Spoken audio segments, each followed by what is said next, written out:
결국 이 집은 보시면 알겠지만 흐름상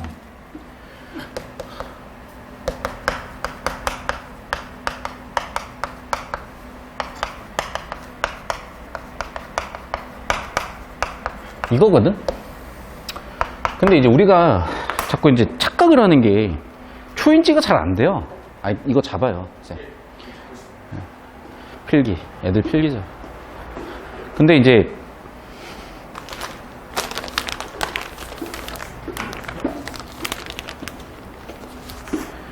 문제가 뭐냐면 초인지가 안 된다. 초인지가 안 돼가지고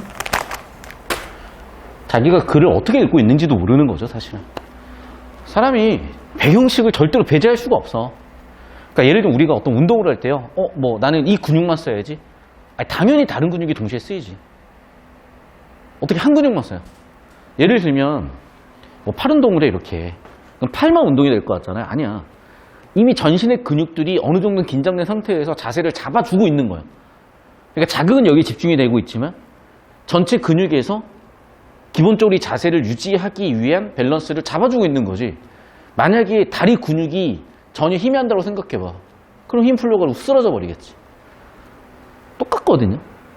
그러니까 배경식을 완전히 100% 의식하며 쓰느냐, 아니면 한 5% 정도만 무의식 중에 처리가 되느냐 정도의 차이는 있을지 몰라도 상향식, 하향식을 하나에 집중할 수는 있어도 그것만 하지는 않아요, 우리가 항상.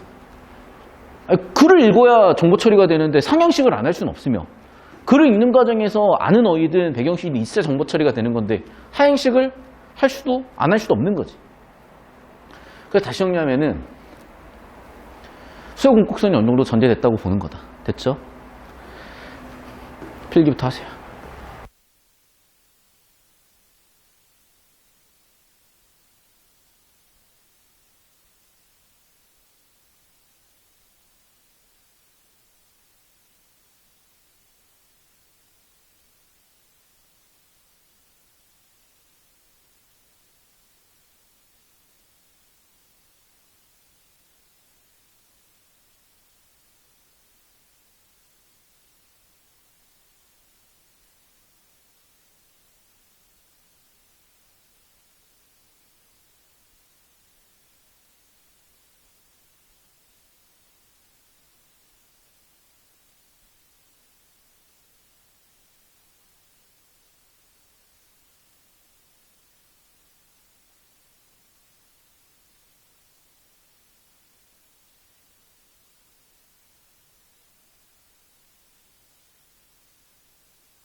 자, 그래프, 이거 지문 설명하고 바로 갈게요. 자, 1단락에 진짜 다른 내용 없어. 그냥 조세정가 세팅이야.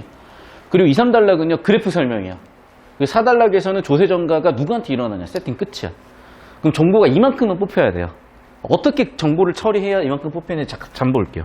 그러니까 여러분이 캐파가 된다고, 캐파시티가 된다고 다 처리하면 안 돼. 봅시다. 정부는 조세를 부과해 재정사업을 위한 재원을 마련한다. 야, 당연한 얘기야. 그런데 조세정책 원인 중 하나가 공평과세, 즉 조세부담 공평한 분배이기 때문에 누구에게 얼마나 조세 부과할지 매우 중요하다. 여러분, 여기까지 그 어떤 정보도 우리한테 어그로를 끌 건 없어. 왜? 봐봐. 정보 모르는 사람 없죠. 세금 모르는 사람 없죠. 이거 모르는 사람 없죠. 당연한 얘기야.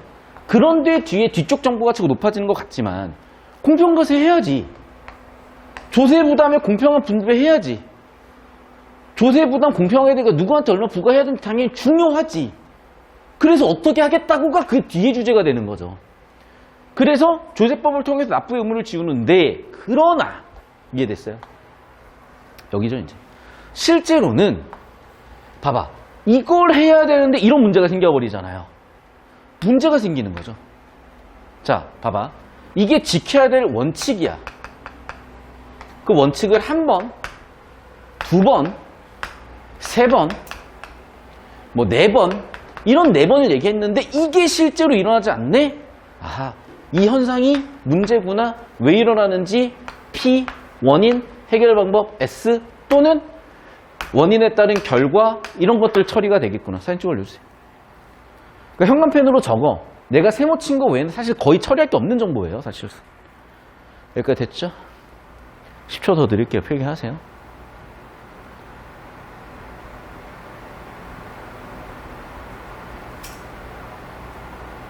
글꼴 더 잘 보입니까? 아까 글꼴보다 낫죠, 여러분? 여러분, 제가 진짜 이제 병돼가지고 모든 걸 하면서 수업만 생각하고 있어요. 항상 이제 매 수업마다 좀 개선되는 모습 보여드리기 노력하겠습니다. 자, 봅시다. 정보가 볼펜에 자료당 100원. 자, 예시로 들어서 설명을 해줬는데 이거 그래프 안 보면 이해가 안 됩니다, 사실은. 근데 일단 봐봐.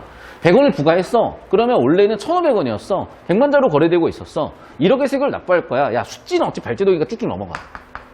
수치는 쭉쭉 넘어가고. 이로 인해 손실을 입게 된 생산자. 야, 이런 문제가 생겼네. 손실이 생겼네. 그러니까 어떻게 돼? 불만을 갖게 되고 가격을 더 올리려고 하겠죠, 당연히. 당연히 그럼 100원만큼은 손해를 봐야 되는 거니까 100원만큼은 높이려고 하겠죠. 그러나 가격을 한없이 올라갈 수는 없대. 왜? 가격을 올려가지고 생산자 불만이 해결되는 것 같지만 반대로 소비자 불만이 또 생겨버리네. 결국 어떻게 돼? 조정 과정을 거쳐가지고 이런 해결이 된다. 사진 찍어 올려주세요.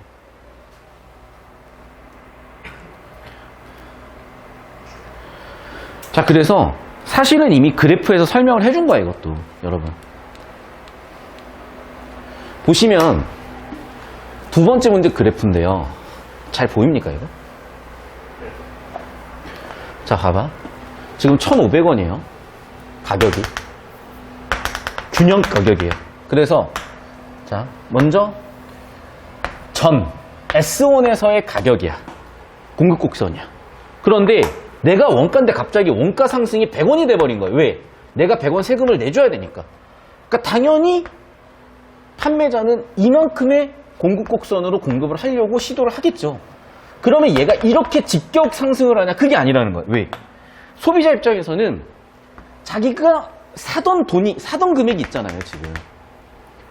그런데 얘가 100원 올리려고 하면 그만큼의 수요량도 따라주는 게 아니라 가격이 올라감에 따라서 수요는 줄어버리니까 이 빨간색 그래프를 따라가다가 만난 이 지점에서 결정이 되더라는 거죠. 프라이스 가격은.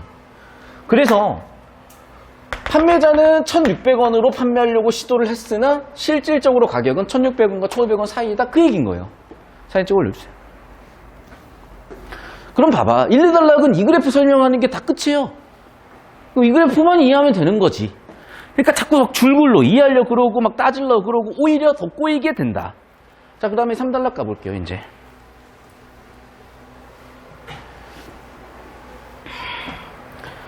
계속해서. 즉, 생산자는 법정 납부자로서 모든 세금을 납부했지만 가격이 상승하기 때문에 자료는 실제 부담 세금을 그만큼 줄이게 되는 셈이고, 소비자 같은 경우는 도품 가격을 지불하게 되므로 가격 상승만큼 세금 부담하는 셈이 된다. 결국, 자, 정부가 조세를 내게 하려고 했더니, 첫 번째.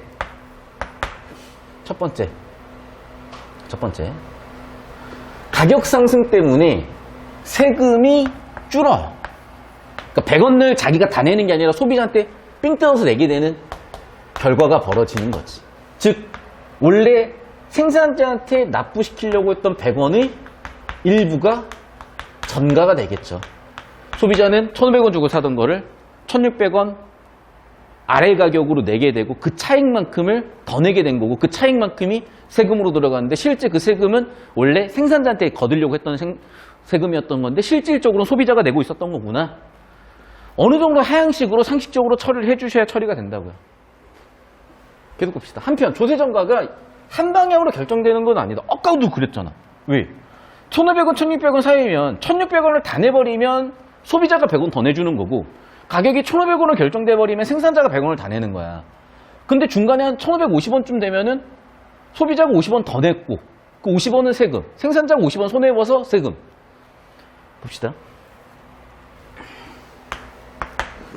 결과죠. 원인이 있어야 돼. 자, 그럼 첫 번째 가정 1이야. 소비자한테 부과를 했어. 자료당 1,500원의 생산자의 지불함으로 실제로는 1,600원. 왜? 1,500원 플러스 세금까지 해서 1,600원이라는 거예요. 이에 대해 소비자는 당연히 불만을 갖게 되죠. 소비자 불만이 시장에 반영되면 가격 조정 기능이 작용, 가격 하락해가지고 최종 결과적으로 세금 부담이 줄어드는 결과가 오는구나. 결국에는 이런 인과에 의해서 이런 결과. 즉, 정부가 소비자한테 세금을 부과한다고 해도 생산자 일부에게 조세가 전가된다. 즉 무슨 얘기냐? 생산자한테 조세를 부담시켜도 일부는 소비자한테 전가가 되고 소비자한테 세금을 부과시켜도 생산자한테 일부 전가가 된다라는 현상을 설명한 건데 A 단락은 그래프로 설명을 했고 문제 세팅이 돼 있으니까 그래프까지 처리하면서 가지만 얘는 사진 찍어 올려주세요. 이 정도 잡고 문제 풀다 필요하면 봐야지 정도만 잡아주셔도 주제 원리 잡는 데는 전혀 지장이 없다는 거예요. 마지막 단락. 그렇다면 실질적으로 어떻게 되느냐 같이 보겠습니다. 물음표 Q, 대답 A를 볼게요. 소비자나 생산자가 제품 가격 변화에 어떤 반응을 보이는가 따라 결정이 될 텐데 예시로 설명을 드리고 있습니다. 자, 가격 변화가 있어요. 문제는 소비자가 구매량을 바꾸지 못하는 상황이 돼버리면 이 경우는 어떻게 되냐? 결국 소비자가 세금을 물게 되더라. 반대로 결과적으로 정리하면 생산자 세금이 소비자에게 더 많이 전가가 된다. 결과이죠.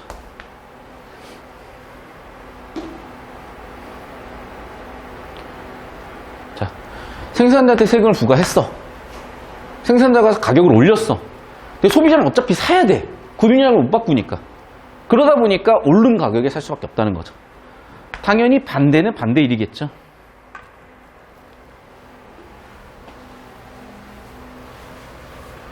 자, 한편 가격 변화에도 불구하고 생산자가 생산량을 크게 바꾸지 못하는 경우 당연히 생산자가 더 많이 부담하게 된다. 이미 위쪽에서 인가 설명했으니까 끝났어요. 됐어? 그러니까 무슨 얘기를 하는 거냐면 우리가 어차피 그래 살 얘긴 뻔해. 우리가 수학 문제 풀 때요. 절대로 모든 경우를 다 생각하면서 다 풀지 않는다니까. 어떤 수학 문제를 딱 보면 경험상에서 기록된 경험상의 머릿속에 남아있는 이 문제는 이런 유형이야. 이렇게 푸는 게 확률적으로 가장 정답이 쉽게 나오는 방법이야. 라고 이미 머릿속에 세팅해 있는 루틴에 따라서 답을 내고 안 나오면 이거 이렇게도 한번 풀어볼까 해서 푸는 거예요. 국어도 마찬가지입니다. 그런 흐름이 있는 거야. 우리가 무한등비급수 문제 봤을 때 이게 등비급수인지 등차 수열일지 개차 수열일지 피보나치 수열일지 조화 수열일지 생각하지 않아요. 그냥 도형 무한등비급수로 풀어버리는 거야. 왜? 그게 루틴이고 그게 유형이고 그게 전형적인 거니까. 국어도 마찬가지라니까요. 국어도 이게 전형적인 사고인 거야. 그러면 1단락 주제 세팅에서 조제정상가상에 대해서 2, 3단락에서는 그래프 설명인데 특히 2단락에서 보기 문제 그래프 설명했으니까 그걸 이해하면 되겠고 마지막 그럼 누가 부담하냐? 소비자 부담하는 경우에는 소비자 구매량 변화가 힘들 때 생산자 부담하는 경우는 생산자 판매량 변화가 힘들 때 끝이에요. 선생님 더 디테일한 내용은요? 그때 필요하면 그 단락 들어오든 구조를 좀 더 디테일하게 나중에 잡아보면 된다니까. 이렇게만 처리해도 문제 푸는 데는 전혀 지장이 없다고. 선생님 그럼 이거 도대체 어디까지 처리해야 되는데요? 아까 얘기했잖아요. 수학하고 비슷하게 루틴이 정해져 있어. 어떤 바운더리가 정해져 있어요. 그러니까 그거는 경험적으로 계속 문제를 풀고 다시 한번 정보를 최대한 집약해서 처리하는 습관으로 극복하다 보면 경험이 쌓이다 보면은 데이터가 쌓이다 보면은 이런 문제는 이렇게 풀겠구나라는 게 수학 유형 대비처럼 잡힌다는 얘기예요.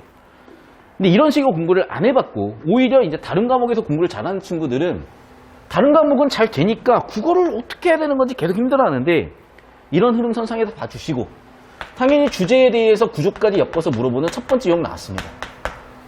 소비자 생산자가 제품 가격 변화에 어떤 반응을 보이는가에 따라서 조세 부담 비중이 달라진다. 사달락의 주제 얘기잖아 지금. 누구에게 세금이 부과되든 동시에 조세 전가 혜택, 야 조세 혜택이야 부담이지. 그리고 반응에 따라서 달라진다 그랬었잖아요. 반응에 따라 달라진다. 1, 2번 선지 묶어 있는 거 보이죠? 조세 전가 발생하면 그에 따라 물품세 단위당 조세액이 달라질 수밖에 없다. 자, 이거는 기본적인 어떤 단어, 개념들을 얘기하는 건데 역시 주제죠. 정보 가치가 높은 거죠. 자, 봐봐. 조세 전가 현상이 있으면 조세 전가 현상에 따라 가지고 물품세의 단위당 조세액이 달라진다? 아니, 아까 100원 물면 100원 내야 되는 거 아니야? 뭔가 지금 얘 이상한데? 맞잖아. 내가 국가에서 야 100원 더 내. 그럼 100원을 더 내야지. 지금 쌉소리를 하고 있잖아. 맞죠? 정답 몇 번이야? 1번이네. 4번. 생산자가 조세에 부과될 생산자에게 조세가 부과될 경우 아니지. 결국이 아니라 뭐 반응에 따라 달라진다니까. 조세 전가 발생하면 시장 가격 조정 기능이 상실된다가 아니라 반응 그 자체가 조절 기능이잖아요. 정답 1번. 그러니까 주제 구조 잡으면 깔끔하게 다 풀렸던 걸 뭐하러 세부 정보까지 다 처리하냐고. 사진 찍어 올려주세요. 그러니까 능력이 돼도 그렇게 하면 안 되는 이유를 설명드린 거예요. 왜? 옛날 지문이야. 어떻게 처리하든 우리 엄마도 1등급 나올 거예요. 하지만 요즘 지문들은 이렇게 마구잡이로 처리하다가는 정보를 많이 키울수록 오히려 역설적으로 힘들어진다니까. 이미 경험적으로 보셨기 때문에 더 설명 잔소리는 안 드리겠습니다. 됐죠? 그 다음 문제 볼게요. 44번. 자, 이제 그래프 해석이라 그랬었죠? 아까 설명해드렸죠? 다시 갑니다. 1번 선지. 자, 필요 가격, 그렇죠. 왜? 조세 전가 전, 조세 부담 전. 그런데 야 100원 내놔. 아이씨, 나 100원 그럼 가격 올려가지고 팔래요. 했는데 소비자들은 야 나 돈 없어. 나 그 돈 못 줘요. 라고 하다 보니 어디서 결정이 되더라? 여기서 결정이 되더라. 그래서 1,600원과 1,500원 사이에 어떤 P라는 지점에서 가격 결정이 되더라. 따라서 P를 자부담 가격으로 지불한다. 그래프 이해. 지문 적용하는 그래프 이해. 2번 선제. 조세 부과 후 생산자는 A를, 그렇죠? 똑같아 해도 100원 내잖아. 조세액. 조세를 100원에서 50원으로 줄이면 야 그럼 봐봐. 조세를 100원이 아니라 50원만 올리면 이만큼만 오르겠죠. 그럼 이렇게 되겠죠. 그럼 S1보다는 위로 가고 S2보다는 아래로 갈 거 아니야. 근데 3번에서 뭐라 그랬어? 100원에서 50원이니까 S2에서 S1으로 가는 거죠. 그러면 S1을 놓고 봤을 때 왼쪽 위로 가겠네요. 완전히 반대로 얘기했고. 정답 3번. 자, 그럼 봐봐. 원래 가격은 1,500원이었잖아요. 그리고 생산자는 1,600원에 팔려고 했는데 그 중간 P에서 결정이 됐으면 이만큼을 돈을 더 내겠지. 또는 이만큼을 돈을 더 내겠지, 소비자가. 교점에서 돈을 더 이만큼 아니라 요만큼. 교점만큼 오른 만큼은 돈을 더 내겠죠. 그러니까 4번 선지 시장 가격 형성된, 즉 1,500원에서 1,600원 사이에 어떤 시장 가격에서 1,500원 빼주면 원래 1,500원보다 더 내는 돈이고 그 낸 돈이 소비자한테 전가된 조세겠죠. 판매량도 당연히 어떻게? 원래는 100만에서 이만큼 줄어서 균형 잡히는 지점으로 가겠네. 그래프 이해라니까 다. 됐죠? 사진 찍어 올려주세요.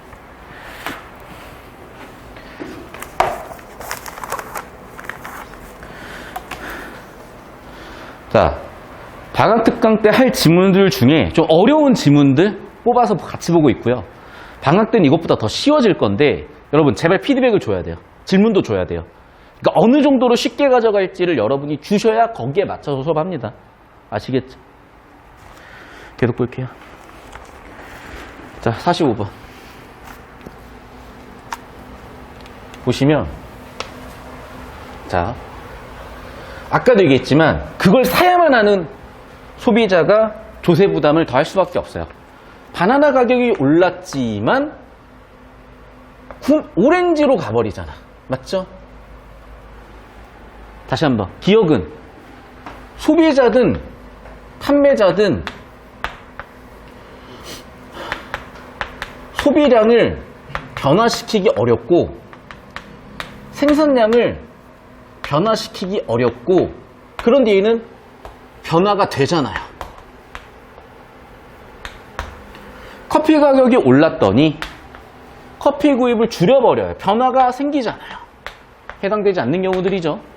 상표 상관없이 상품은 가장 저렴한 상품 샴푸를 구매해요. 가격 싼 걸로 변화해버리잖아. 사과를 오래 보관할 수 있대요. 그러면 지금 당장 생산을 늘리거나 줄이거나 할 수 있죠. 생산량 변화가 가능하잖아. 재고 처분해야 된다. 생산의 변화가 안 돼. 일단 팔아야 되는 거야. 정답은 당연히 5번 되겠죠. 결국 핵심은 뭐였던 거야? 이거라니까. 변화가 쉽냐 어렵냐. 변화가 어려운 애들이 조세 부담을 하게 되더라. 인과관계. 변화가 어렵다? 조세 부담하게 되더라. 일로 오세요. 유행이 지나버렸어요. 판매량 변화할 수 있어. 일단 털어야 될 거 아니야. 재고는. 변화할 수가 없네. 생산량 변화할 수가 없네. 이미 갖고 있는 생산된 걸 팔아야 되네. 생산량 변화가 안 되네. 당연히 얘가 조세 부담하게 되겠죠. 반면에 여기는 전부 다 생산량이나 소비량을 변화시킬 수 있었고. 어떤 느낌인지 알겠어요? 자, 30초씩 다시 한번 잡아주시고 사진 찍어 올려주시고 필기 못한 거 필기하시고 옛날 질문들은 이런 느낌인데 내용이해적으로 좀 더 쉬워지는구나 봐주시고 그러니까 여러분이 지금 상황에서 어떤 지문으로 연습하는 게 좀 더 편한 느낌이고 좀 더 실력적으로 뭔가 상승되는 느낌인지까지 고려해가면서 방학 동안에 공부 초점을 잡아보시고요. 자, 오늘 프린트 22페이지 예술짐은 우리 이제 커리큘럼 최초로 들어갈 겁니다. 그래서 프린트 22페이지 2018학년도 9월 평가원으로 가겠습니다. 하이퍼 리얼리즘 지문이요. 이거는 잘 들어요, 여러분. 학생에 따라서 이 조세정과 지문 같은 경우 2, 3분 컷 나와요, 실제로. 그리고 지금 풀라고 한 하이퍼 리얼리즘도요, 4분, 5분 컷 나와요. 정말로. 아까 경제 지문도 7분 컷 나오는 친구들 꽤 있었어요. 아까 경제 지문 있잖아요. 그 10분 넘어가면 힘들어요. 왜? 지금 10분 넘겼다는 건 시험장관 무조건 15분 이상이야. 새 지문 45분이에요. 답이 안 나와요. 지금 7분 컷 해놔야 시험장 가서 10분이에요. 30분이에요. 그러니까 이해도가 높다고 중요한 게 아니라 시간까지도 고려해야 된다니까. 그러면 방금 이 조세정과 지문은요, 진짜 3분 이내예요. 그리고 하이퍼 리얼리즘 4분 이내, 5분 이내 정도 들어와요. 어떤 느낌인지 아시겠어요?